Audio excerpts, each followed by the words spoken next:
Volunteering can reveal a lot about the world around you. It can challenge what you thought possible, and it can set your life in an entirely new direction. It certainly has mine. Here I will share a little about my experience volunteering with the State Archeology Office in southern Germany. My name's Collin Mackenzie. I come from a part of Canada called the Niagara Peninsula, and I have had an interest for some years now in a career in archaeology.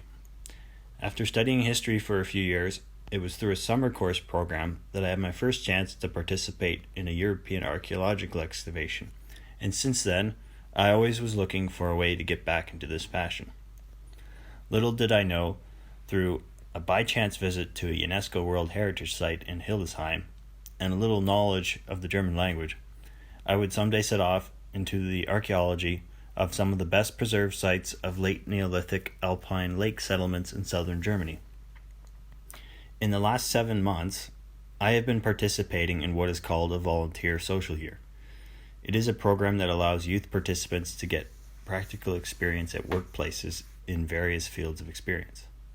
Since I had a great interest in archaeology, I picked a placement with the State Offices for Monument Preservation in the regional government of Stuttgart. This is an organization specialized in maintaining sites of cultural and archaeological interest within the federal state of Baden-Württemberg. Since October 2019, I have been volunteering with their specialized wet soil archaeology office in Hemmenhofen, Lake Constance region, and learning about the people and processes that go on behind the scenes. Hemmenhofen is by no means an ordinary place to work.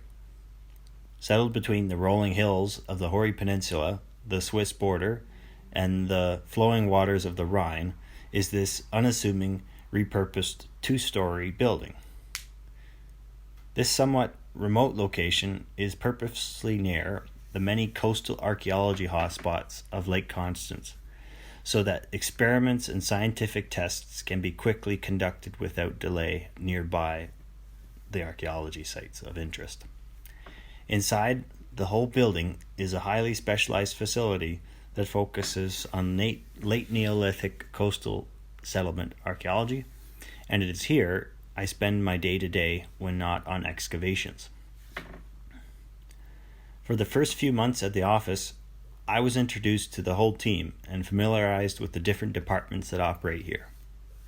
I was shown the history and environmental changes that resulted in Lake Constance being such a suitable location for early settlement, and with what construction techniques these early people went about constructing pile-dwelling settlements. In a short period of time, I was already well versed in the different techniques that archaeologists here use to date and identify information about artifacts, including dendrochronology, pollen analysis, and pottery identification. With all this knowledge about pile-dwelling archaeology, it was not too soon before I was putting it to practice on my first excavation.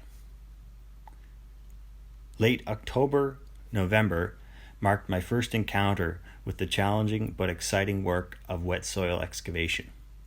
Far out into the Swabian East, I joined the excavation team of Paul Schreier, Mario, and Franzi at Federsee, or Feather Lake, as we worked 4 weeks to excavate the remnants of a small pile-dwelling settlement. This location was my first encounter with peaty bog soils, or what can be best described as a naturally occurring, brown, spongy-like organic material. The peat soil landscape is at first not immediately foreign to the eye. Rolling hills of green grass, huddled together Schwabish villages, and migrating birds, above all, make up the appreciable rural scene. It is when you are invited to leap on the supposedly firm ground below that you see it. A subtle wave abounds, and you quickly realize what peat is: nature's trampoline.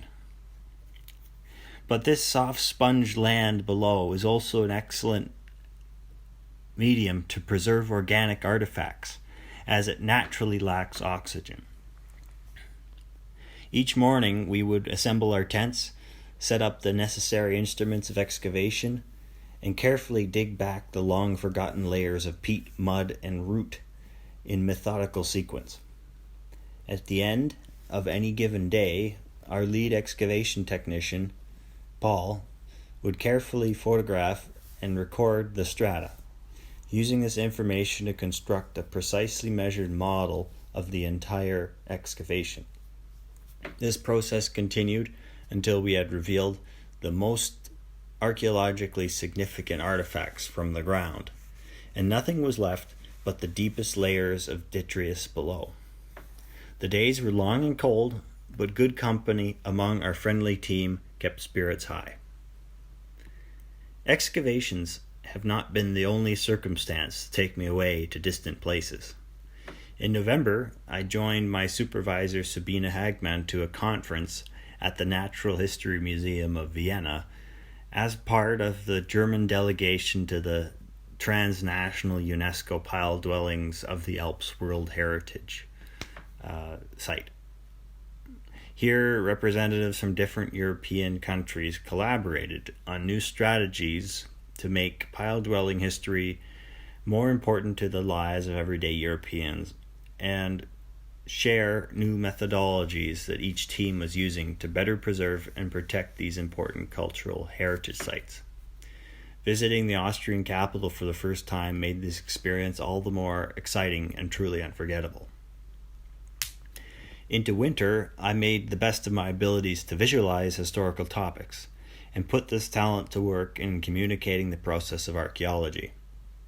From my past studies at Brock University under the instruction of Professor John Bonnet, I was already well familiar with 3D visualization techniques.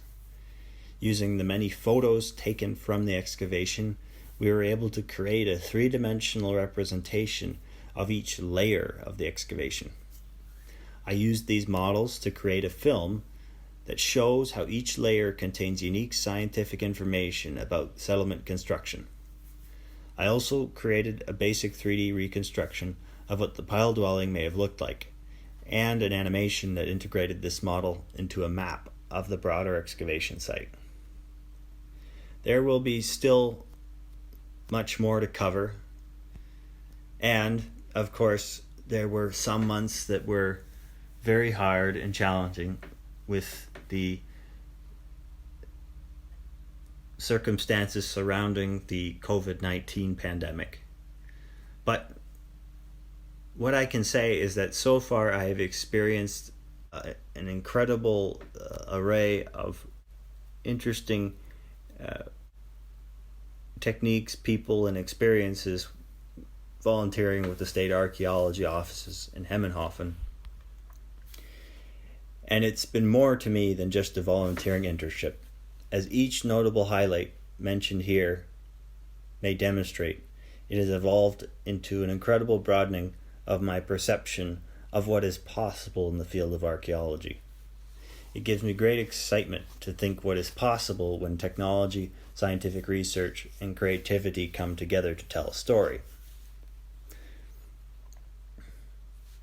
With the advent of spring and a resumption of favorable weather, I did actually have the opportunity to work in Allensbach on somewhat unrelated archaeological excavation involving early modern executions. And at the site in Allensbach, I've been working with Raphael and a few other archaeology colleagues from the Landkreis Konstanz archaeology team, where we've been, as part of this highway expansion project, excavating this Allensbach execution site.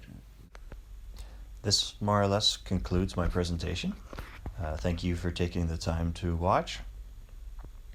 I do hope that in the remaining 2 months of the FSYOT program, there are plenty of more interesting stories to tell from all of us. But I can say definitively that this has been a life-changing event for me, and I know it has been for everyone here. Thank you very much for your time.